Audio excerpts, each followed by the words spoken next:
Fundamental of agriculture economics में कल चल रहा था कंज्यूमर इक्विलिब्रियम। इसमें आप लोगों ने कल पढ़ा था इन केस ऑफ वन कमोडिटी वाले केस में, कल इसका डिस्कस हुआ था। आज अगला पढ़ेंगे इसमें इन case of two or more commodity, क्योंकि कल एक खत्म हो गया था पहले वाला, दूसरा वाला आपका आज डिस्कस होगा। इसमें आप देख लीजिए इसका डेफिनेशन।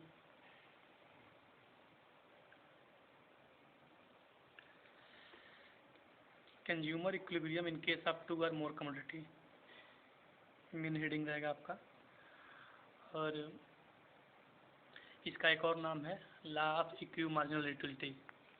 आपके सिलेबस में इसी नाम से दिया गया है, सम सीमांत उपयोगिता का सिद्धांत या सम सीमांत उपयोगिता का नियम, इसका दूसरा नाम है। इसका डेफिनेशन देख लीजिए, स्टेटमेंट बोल सकते हैं इसको। The consumer is said to be in equilibrium at a point at which the marginal utility of money expenditure on both the goods are equal in symbolic terms। मतलब ये है इसका कि इक्विलिब्रियम तो आप जानते हैं क्या है, एक ऐसा पॉइंट जहाँ पे कंज्यूमर को मैक्सिमम सेटिस्फेक्शन प्राप्त होता है, वही पॉइंट इक्विलिब्रियम होता है। तो यहाँ कह रहे the consumer is said to be in equilibrium, consumer को इक्विलिब्रियम ऐसे पॉइंट पर मिलेगा, एट ए पॉइंट ऐसे पॉइंट पर मिलेगा at which the marginal utility of money expenditure, जहाँ पे खर्च किए गए पैसे की सीमांत उपयोगिता ऑन बोथ द गुड्स, दोनों वस्तुओं के लिए, are equal in symbolic term, जो एक संख्या में बराबर हो। सिम्बोलिक टर्म मतलब कोई प्रतीकात्मक या संख्यात्मक मान हो सकता है। यहाँ पे दो गुड्स की बात की गई है, क्योंकि आपका मेन हेडिंग है टू आर मोर कमोडिटी, लेकिन यहाँ पे हम मोर को नहीं स्टडी करेंगे, मतलब 3, 4, 5, 6 को नहीं करेंगे, 2 को लेके चलेंगे, क्योंकि 3, 4, 5 करने में ज़्यादा कॉम्प्लेक्स हो जाएगा। तो आप यहाँ 2 का ही देखेंगे केवल, तो 2 कमोडिटी लेकर के हम स्टडी करेंगे। तो यहाँ पे नीचे आप लोग देख लेंगे M U X upon P X is equal to M U Y upon P Y. M U X क्या है? Marginal utility of commodity X, मतलब एक्स वस्तु का मार्जिनल यूटिलिटी। पी एक्स क्या है? उसी वस्तु की कीमत है। पी मतलब price, price of x commodity या price of goods x is equal to M U y, marginal utility of goods y upon P y, मतलब प्राइस ऑफ गुड्स वाई, मतलब वाई वस्तु की मूल्य और वाई वस्तु की सीमांत उपयोगिता इज इक्वल टू दिया है एम यू एम, मतलब कि मैक्सिमम एक्सपेंडिचर पे, जो कल भी इसको हम बताए थे। लेकिन मेन आपका फार्मूला यही बनेगा, इतना इसमें दिखाया गया है। इसको आप लिख भी सकते हैं और नहीं भी लिख सकते हैं। एम यू एम यही है कि मैक्सिमम मनी एक्सपेंडिचर पर मार्जिनल यूटिलिटी क्या है। यहाँ पे इस चीज़ को आप एक और डेफिनेशन से देख सकते हैं। The consumer is said to be in equilibrium at a point at which the utility per rupees, वहाँ पे दिया था कि the marginal utility of money expenditure, यहाँ पे दे रहा है the utility per rupees of both goods the equal in symbolic term. मतलब ये है कि वही बात यहाँ भी कह रहा है, वहाँ पे जैसे marginal utility of money expenditure, यहाँ पे कह रहा है कि प्रति रुपीज, तो प्रति रुपये मतलब हर एक रुपये पर उसकी कितनी उपयोगिता निकल रही है, इसका मतलब है। वहाँ भी यही मतलब हुआ, यहाँ भी थोड़ा सा लैंग्वेज चेंज कर दिया, यहाँ पे थोड़ा सा लैंग्वेज दूसरा हो गया है, लेकिन दोनों का सेंस एक ही है कि प्रति रुपीज उपयोगिता कितनी आ रही है। और मार्जिनल यूटिलिटी में देखते हैं कि अगली यूनिट से हमको कितना मिल रहा है उपयोगिता, क्योंकि ये यहाँ फार्मूला फिर वही दिया है, M U X upon P X is equal to M U Y upon P Y. तो पी एक्स मान लीजिए किसी चीज़ का रेट, मान लीजिए यहाँ पे किसी चीज़ को आप कंज्यूम कर रहे हैं, तो मान लीजिए 50 का आपको मिल रहा है यूटिलिटी, और आपको उस पर 10 रुपये आपने खर्च किया है, उसकी कीमत 10 रुपया हो गया, और आपको 50 मिला है यूटिलिटी। तब आप इसका कितना हो जाएगा, एक पर कितना आएगा, जब भाग देंगे तो आपका ये आंसर आएगा 5। मतलब कि एक रुपये पर 5 का यूटिलिटी मिल रहा है, 5 यूटिल्स का मिल रहा है, 5 यूटिल्स का, क्योंकि 10 पे आपको तो ये ऐसे हम इसको फिल करेंगे, कोई मतलब आगे जब कैलकुलेशन होगा इसका तो क्लियर हो जाएगा आपको। एक हम समझाने के लिए बता दिए कैसे क्या है कि मान लीजिए MUX कोई है वस्तु है, उसका एक हमने उसका 1 यूनिट कंज्यूम किया, हमको 50 की उपयोगिता मिली, और उस PX उसका 10 था, मतलब प्राइस उसका 10 रुपये था, तो 1 रुपये कितना निकला। यहाँ पे आपको लिख रहा है ना कि डिफिनीशन में द यूटिलिटी पर रुपीज़, तो पर रुपीज़ कैसे निकलेगा, जब हम उसके जितना प्राइस उससे डिवाइड करेंगे तो प्रति रुपीज़ निकल जाएगा। तो आपको समझ में आएगा। और इसको हिंदी में आप देख लें, जो चीज़ें हम बता रहे हैं वही ऊपर लिखी गई हैं यहाँ से लेकर के समसीमांत उपयोगिता सिद्धांत, लेकिन मुख्य डेफिनेशन आपको मिलेगा यहाँ से। जब उपभोक्ता अपनी आय को विभिन्न वस्तुओं के खरीदने पर इस प्रकार व्यय करता है कि विभिन्न वस्तुओं पर व्यय किए गए अंतिम रुपये से सीमांत उपयोगिता प्राप्त होती है, तो उसे अधिकतम संतुष्टि प्राप्त होगी। विभिन्न वस्तुओं के संदर्भ में उपभोक्ता के संतुलन की समान सीमांत उपयोगिता की इस शर्त को सम सीमांत उपयोगिता का सिद्धांत कहते हैं। यहाँ से इसका हिंदी में डेफिनेशन हो गया करेक्ट। मतलब यह है कि जहाँ पे उसके जो खर्च कर रहा है पैसे, उसमें क्योंकि वस्तु यहाँ पे 2 हमने लिया है, तो 2 वस्तु को खरीद रहे हैं, तो कितना कितना यूनिट खरीदें कि हमारा जो मार्जिनल यूटिलिटी है, मतलब वस्तु X की और वस्तु Y की, दोनों की यूटिलिटी, दोनों की मार्जिनल यूटिलिटी इक्वल आ जाए। और हमें जब इक्वल आएगा तो उससे उसी पॉइंट पे हमको सेटिस्फैक्शन मैक्सिमम मिलेगा, उसकी उपयोगिता मैक्सिमम होगी। हम आगे चलते हैं। इसका और भी नाम है, आप देख सकते हैं। जैसे आपका मेन हेडिंग था ना, the consumer equilibrium in case of 2 और मोर कमोडिटी, उसका एक और भी नाम है law of equi marginal utility है, तो लिख ही दिए हम पहले ही। एक और नाम है उसका लॉ ऑफ मैक्सिमम सेटिस्फैक्शन या गॉसेंस लॉ, गॉसेंस सेकंड लॉ, इसका 3 नाम दिया गया है। तो मतलब एग्जाम में किसी भी नाम से इस क्वेश्चन को पूछा जा सकता है, तो कोई जरूरी नहीं है कि आप एक ही चीज़ याद रखें, आपको ध्यान देना पड़ेगा तीनों को। जो consumer equilibrium in case of 2 और मोर कमोडिटी, या law of equi marginal utility, या गॉसेंस सेकंड लॉ, इन तीनों को ध्यान रखें क्योंकि तीनों का मतलब एक ही है, एक ही नियम दिया गया है यहाँ पे।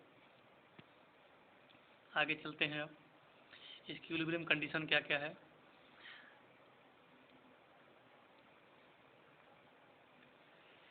इसको फार्मूले को लिखवाए हैं, फार्मूला इसी कंडीशन को प्रूव करेगा, क्योंकि 2 वस्तु दिया गया MUX upon PX equal to MU upon PY। अगर हम गुड्स को और बढ़ा दें तो और आगे बढ़ सकता है। मान लीजिए कोई एक वस्तु हम और बढ़ा लिए, 3 वस्तु को ले लिए, तो यहाँ पे हो जाएगा MU Z मान लीजिए अपान PZ, मतलब marginal utility of goods Z, marginal या फिर PZ मतलब कि Z की कीमत। लेकिन ज़्यादा कॉम्प्लेक्स करने की जरूरत नहीं है, आप 2 ही वस्तु में समझिए, 2 ही वस्तु वाला ज़्यादा पूछता भी है। अगला कंडीशन है इसका whole income must be spent. इसका मतलब है कि जितना इनकम है उसको आपको इस पे खर्च करना पड़ेगा, मतलब जितना इनकम है उसमें से ना बचाना है ना। जैसे अपने मार्केट के लिए मान लीजिए कि 100 रुपये लेके निकले हैं, आपको कोई 2 चीज़ खरीदना है, मान लीजिए कि डेयरी मिल्क खरीदना है, मैगी खरीदना है, और आपको दोनों की यूटिलिटी इक्वल चाहिए, क्योंकि आपका जो कॉन्सेप्ट है क्या है, इक्वी मार्जिनल यूटिलिटी। इक्वी मतलब समान, जो उसकी सीमांत उपयोगिता है वो समान होनी चाहिए। तो कितना कितना क्वांटिटी दोनों का खरीदें कि हमारा 100 रुपया पूरा का पूरा खर्च हो जाए और हमें दोनों से मार्जिनल यूटिलिटी इक्वल मिले और हमारा सेटिस्फैक्शन मैक्सिमम हो। तो इस इक्विलिब्रियम पॉइंट को प्राप्त करने के लिए हमें इस फार्मूले का हेल्प लेना पड़ता है। आगे देखिए, शेड्यूल का चर्चा करेंगे, तो मतलब टेबल में क्या क्या है। अब यहाँ पे देखिए इसको, मनी इनकम शेड्यूल के नीचे लिखा है, यहाँ पे मनी इनकम 60 रुपया है, मतलब एक व्यक्ति के पास 60 रुपया है। अब 2 वस्तु खरीदने गया है, कोई वस्तु X है और Y है। PX मतलब प्राइस ऑफ गुड्स X, किसी X वस्तु की कीमत है, मान लीजिए उसकी कीमत 10 रुपये है।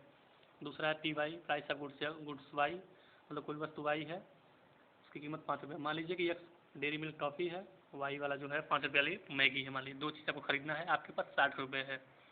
तो हमें मैक्सिमम सेटिस्फैक्शन प्राप्त करने के लिए और जो यूटिलिटी दोनों गुड्स से इक्वल होनी चाहिए, तो उसको हमें प्राप्त करने के लिए क्या करना पड़ेगा, कितना कितना खर्च करना पड़ेगा, उसी का कैलकुलेशन आगे करेंगे। तो अब आप देखेंगे यहाँ पे टेबल,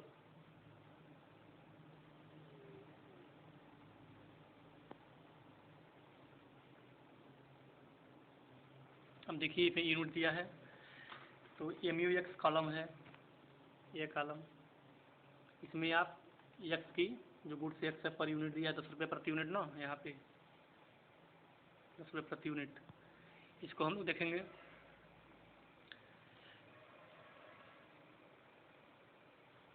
इसमें आप जब पहला यूनिट कंज्यूम किया तो उसे 100 यूटिल्स का सेटिस्फैक्शन मिला। फिर दूसरा यूनिट जब कंज्यूम किया तो उसे 90 का मिला, तीसरा किया तो 80 का मिला, चौथा किया तो 70 का मिला। ऐसे आप देखेंगे MUY, इसमें पहला यूनिट कंज्यूम किया तो उसको 35 का मिला। अब देखिए इसमें थोड़ा डिफरेंस है कि इसमें 100 दिया है MUX में और MUY में 35 दिया। मतलब ये है कि क्योंकि PX जो है 10 रुपये है, तो कोई चीज़ महंगी है, 10 रुपये में एक यूनिट मिल रहा है, तो इसका मतलब सेटिस्फैक्शन भी ज़्यादा मिलेगा। तो इसलिए इसमें MUX में पहला यूनिट का 100 मिला है, MUY में 35 मिला, मतलब कुछ कम मिलेगा। और इसमें फिर दूसरे से आपको 30 मिला, और ऐसे ऐसे घटते जा रहा है, जितना यूनिट बढ़ते जा रहा है। और इस चीज़ को हम कल भी बताए थे कि जैसे जैसे हम किसी चीज़ का कंजप्शन करते जाते हैं तो उसकी वो मार्जिनल यूटिलिटी घटती जाती है। वहाँ पे किसी एक वस्तु को लेकर चल रहे थे तो टेबल छोटा बना था और एक ही कमोडिटी का उसमें डिस्कस किया गया था। यहाँ पे दो चीज़ें हैं, एक्स और वाई, तो यहाँ पे दोनों कॉलम समझ में आ गया आपको। अब आपको निकालना है यहाँ पे MUX/PX, क्योंकि आपने फार्मूला में देखा था जो ये फार्मूला, इसको हमें प्राप्त करना है तो पहले हमें इनको कैलकुलेशन करना पड़ेगा, दोनों को पहले दोनों मिलेगा तभी तो। इसी के लिए हमें यहाँ पे आना पड़ा है, जो निकाला गया है यहाँ पे MUX/PX उसी चीज़ के लिए। तो अब इसको कैलकुलेट करने के लिए क्या करेंगे हम,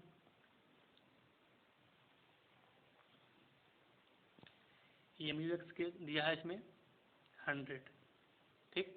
यहाँ पे कीमत दिख रही है MUX पे कितना है, 10 रुपये, PX जो है 10 है, तो जब 100 से 10 से डिवाइड करेंगे तो 3 आएगा, ठीक।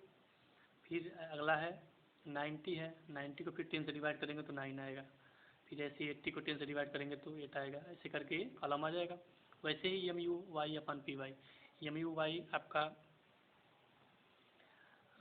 इस कॉलम में दिया है। अब इसमें आप देखेंगे 35 का और कीमत इसका है 5 रुपये प्रति यूनिट। तो इससे आप निकालेंगे तो डिवाइड करेंगे जब 35 को 7 से 5 से तो 7 आ जाएगा। 35 को जब 5 से डिवाइड करेंगे तो 7 आएगा। ये फार्मूला जो है दोनों का डाटा दिया गया, आप उसको कैलकुलेट करके निकाल सकते हैं। फिर 30 है, 30 को हम 5 से डिवाइड करेंगे 6 मिलेगा। फिर 25 को 5 से डिवाइड करेंगे तो 5 मिलेगा। ऐसे करके इसको फिल कर लेंगे। मतलब आपको दोनों डाटा फीड कर लिए। अब आपको ढूंढना है इक्वी मार्जिनल यूटिलिटी, मतलब जो मार्जिनल यूटिलिटी है वो इक्वल कहाँ है। यहाँ पे पहले में 10 है, इसमें कहीं 10 दिखाई नहीं दे रहा है MUY वाले में। फिर इसमें 9 है तो इसमें कहीं 9 नहीं दिखा रहा है। 8 है, 8 भी नहीं है। अब 7 जो है, अब 7 को देखिए, 7 है तो इसमें भी 7 है। मतलब जो मार्जिनल यूटिलिटी मिल रहा है हमको प्रति रुपये द्वारा, क्योंकि प्रति रुपये है निकाला गया PX डिवाइड करके फिर PY डिवाइड करके, वो इसमें मिल रहा है। फिर 6 है, 6 भी इसमें मिल रहा है। 5 है, 5 भी इसमें मिल रहा है। मतलब 3 कम्बिनेशन हमको मिल गए। तो आप 7 वाला का देखिए, 7 और 7, तो इसमें 7 जो इसको 7 लिया तो इसमें 4 यूनिट हमने एक्स का कंज्यूम किया है। तो यहाँ पे हमने लिखा है पहले कंडीशन में 4 यूनिट ऑफ एक्स, समझ रहे हैं। जैसे यहाँ पे जो हमने ये वाला बना रहा है 7 है, तो 7वां पे जो मार्जिनल इक्वल मार्जिनल यूटिलिटी मिल रहा है तो उसमें हमने कितनी यूनिट को कंज्यूम किया है। तो हमने देख रहा है 4 यूनिट एक्स का कंज्यूम हुआ है, तब हमको 7 मार्जिनल यूटिलिटी मिला है, तो 4 हो गया। और इसी को प्राप्त करने के लिए हमें, इसी 7 को प्राप्त करने के लिए हमने 1 यूनिट वाई का कंज्यूम किया है। तो एंड लिखा है ना 4 units of x and 1 units of Y. एक कंडीशन मिल गया इक्वी मार्जिनल के लिए। अब दूसरा हम देखेंगे 6 का। 6 में हम देखेंगे कि 5 आया है यहाँ पे, मतलब एक्स का हमने 5 यूनिट कंज्यूम किया। तो यहाँ पे लिखा गया दूसरे कंडीशन में 5 यूनिट्स ऑफ एक्स अब इसी में जो 6 यहाँ पे है तो 6 के सामने 2 है तो 2 यूनिट्स ऑफ वाई। ठीक, ऐसे ही जब यहाँ 5 में आएंगे तो 5 वाले में हमने 6 यूनिट कंज्यूम किया है, इसके 5 में वाई वाले में हमने 3 यूनिट कंज्यूम किया है, तो ऐसे ये वाला बन गया तीसरा 6 unit of x and 3 units of y. इस चीज़ का आपको पता होगा कैसे किया गया है। अब जब हमने 3 कंडीशन प्राप्त कर लिया और हमें चाहिए कोई एक, क्योंकि हमारे पास जो पैसे हैं वो लिमिटेड है, ऐसा तो है नहीं कि पैसे बहुत ज़्यादा हैं। तो यहाँ पे आपके पास 60 रुपये हैं और इसी के सहारे आप निकालेंगे कि हमको कितना,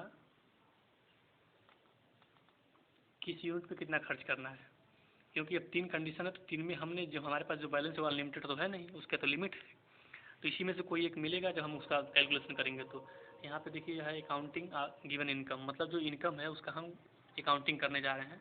तो फार्मूला उसका दिया income is equal to p x गुणे q x plus p y into q Y.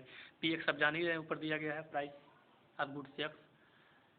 Q x क्या है, क्यू एक्स है एक्स की कितनी क्वांटिटी आप यूज़ करें, कितनी यूनिट आप यूज़ कर रहे हैं। जो यहाँ यूनिट दिया गया है 4 यूनिट, 5 यूनिट, 6 यूनिट, यही यहाँ पे बता रहा है।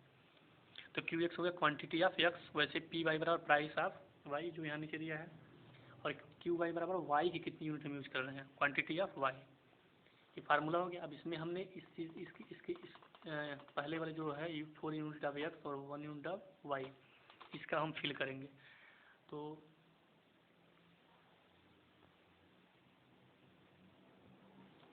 अब इसको फिल करने के लिए आप देखेंगे उसी फार्मूले के सहारे फिल किया जाएगा।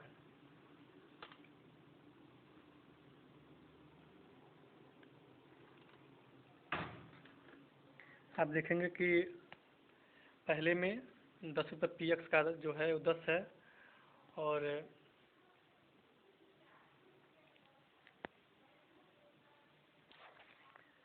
क्यू एक्स जो है वो 4 है। ठीक, यहाँ भी इसमें देखिए पहले वाली कंडीशन में पी एक्स के जगह 10 फिल किया गया है, फिर क्यू एक्स बराबर 4, जो क्योंकि यूनिट यहाँ पे एक्स का 4 है पहले कंडीशन में।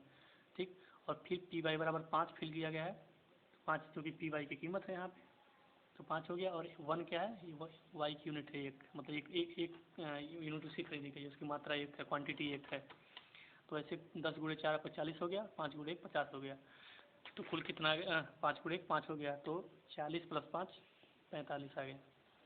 और आपके पास पैसे कितने हैं, पैसे तो 60 रुपीज़ हैं, तो हमारे पास पैसे बच जाएंगे। इसका मतलब ये हमारा जो इक्विलिब्रियम स्टेज है ये हमारा नहीं होगा, क्योंकि हमारे पैसे बच जा रहे हैं। हमने क्या कहा कि जो इनकम है वो पूरा का पूरा खर्च होना चाहिए, अधिक भी नहीं लगना चाहिए और कम भी नहीं लगना चाहिए। ठीक, तो पहला कंडीशन हमारा फेल कर गया। फिर दूसरा देखते हैं, दूसरा है 5 यूनिट्स ऑफ गुड्स एक्स। तो इसमें दूसरे कंडीशन में हम फिल किए हैं, आप देखिए 10 गुणे 5, 10 क्या है, पी एक्स बराबर 10 लिख दिए हैं और क्यू एक्स बराबर 5, इसी फार्मूले से, जो फार्मूले इसी फार्मूले को फिल करना है आपको। 5 हो गया क्योंकि 5 यूनिट, दूसरे में 5 यूनिट दिख रहा है, और 10 उसका पी एक्स कीमत हो गया। फिर पी वाई बराबर 5 है दिया है यहाँ पे, और 2 क्या है इसका यूनिट है, तो 10 पचे 50 और 5 गुना 10, 50 10 60, मतलब 60 रुपीज़। इसको जब दूसरे कम्बिनेशन को हम सेलेक्ट करेंगे तो हमारा 60 आ रहा है, मतलब कि 60 रुपये हमको यहाँ पे है और 60 रुपीज़ हमारा खर्च भी हो रहा है, मतलब ना ही बच रहा है ना ही घट रहा है। इसका मतलब ये हमारे इक्विलिब्रियम स्टेज को फॉलो कर रहा है। ठीक, एक और आगे चेक कर लेते हैं क्या होता है तीसरे में, क्योंकि 6 यूनिट ऑफ एक्स है, 3 यूनिट्स ऑफ वाई है, तो इसको हम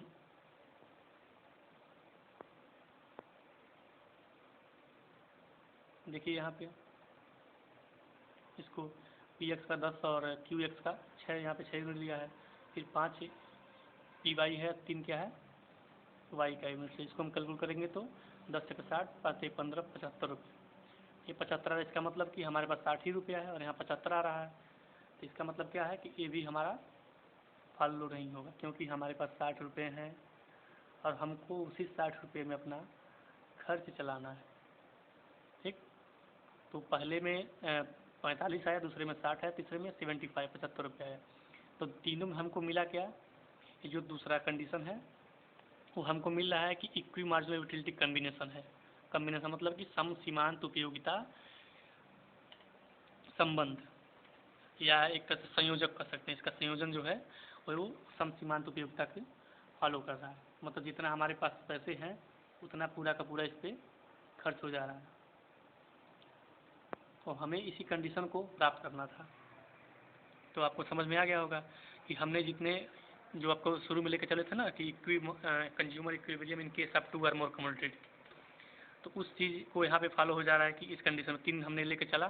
तीनों हमने पता किया कि हमारे पास जितना भी गिवन लेवल ऑफ इनकम है, जितना गिवन लेवल ऑफ बजट है, उस बजट में हमने दो चीज़ें खरीदने की बनाया था। जैसे मान लीजिए कि हमने डेयरी मिल्क प्लस मैगी मान लिया था, जो PX डेयरी मिल्क और PY को हमने मैगी मान लिया था। या सीधे XY भी मान सकते हैं, कोई वस्तु X है कोई वस्तु Y है, तो दोनों को हमें कितना कितना मात्रा खरीदेंगे। तो इसका मतलब हमारा दूसरे में कौन सा आया था, 5 यूनिट्स ऑफ X और 2 यूनिट्स ऑफ Y। यही हमारा सही कम्बिनेशन है। ये किसमें आपको मिला है, 5 यूनिट्स ऑफ X, इसमें आपको ये वाला मिला था, और 2 यूनिट्स ऑफ Y, मतलब कि 2 यूनिट्स ऑफ Y का यहाँ पे, मतलब दोनों में 6 दोनों की मार्जिनल यूटिलिटी जो है वो इक्वल थी प्रति रुपीज़ पर रुपीज़ जो मार्जिनल यूटिलिटी है। क्योंकि फार्मूला क्या निकलता है, प्रति रुपीज़ मार्जिनल यूटिलिटी X की और प्रति रुपीज़ मार्जिनल यूटिलिटी Y की, तो दोनों सेम आ रहा है। तो सिद्धांत भी क्या कहता है कि law of equi marginal utility, आपका जो नियम है वो सम सीमांत उपयोगिता का सिद्धांत है। इस सिद्धांत को फॉलो करते हुए जब आप जाएंगे तो इस तरह आप निकाल सकते हैं। ऐसे ही जब 3 वस्तु हो जाएगा तो टेबल बढ़ जाता है, उसमें फिर एक कोई Z वस्तु आ जाएगी, फिर उसमें भी एक कॉलम इसको बढ़ाएंगे MU/Z अपॉन PZ, फिर वैसे करके आप कम्बिनेशन निकालेंगे। उसमें भी आपको एक कम्बिनेशन मिलेगा जो आपकी गिवन लेवल ऑफ इनकम को सेटिस्फाई करेगा। आई होप आप लोग समझ गए होंगे। फिर भी कोई ना समझ में आए तो आप लोग कमेंट करके पूछ सकते हैं। Thank you.